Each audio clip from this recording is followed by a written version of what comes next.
Edmund Kemper was born on December 18th, 1948, in California. He was the middle child of two sisters. His parents divorced early on in 1957, and he moved with his sisters to Montana.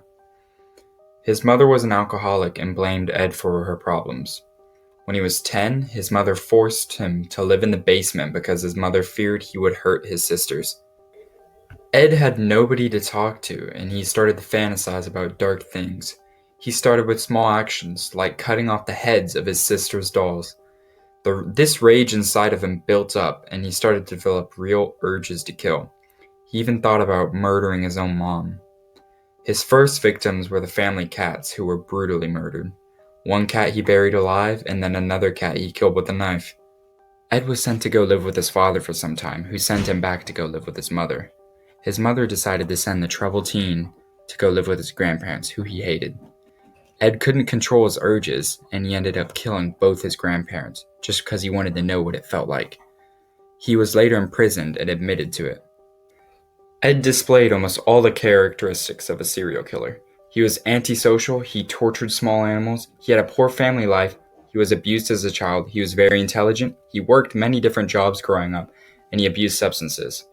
He was diagnosed with paranoid schizophrenia, and he didn't get the continued treatment he needed. Despite all this, he was released from prison at 21 and went to go live with his abusive mother again, against his doctor's orders. He was a loner who never married and didn't have kids.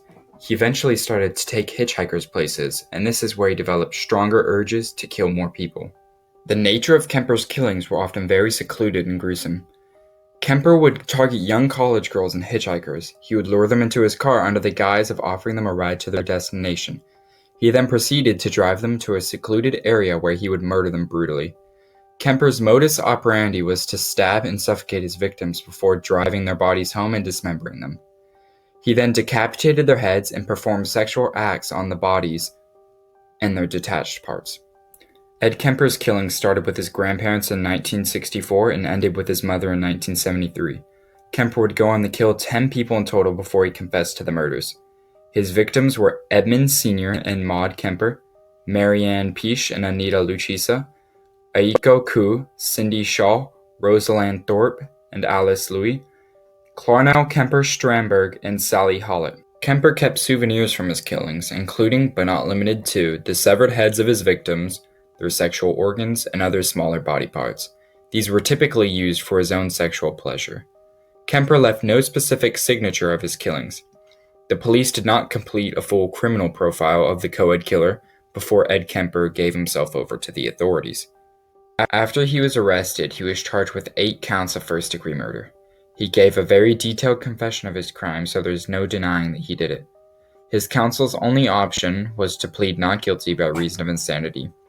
He was, however, proved to be sane by 3 court psychiatrists. He was then sentenced to life in prison for his crimes.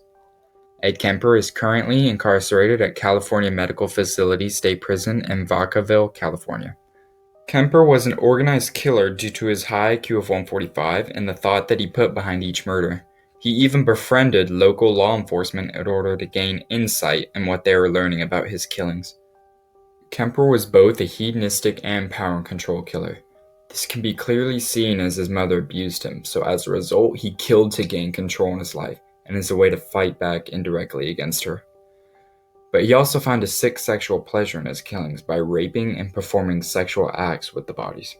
In conclusion, Ed Kemper's killing streak is a direct result of an abusive household growing up, isolation at a young age, and unchecked behaviors throughout his life.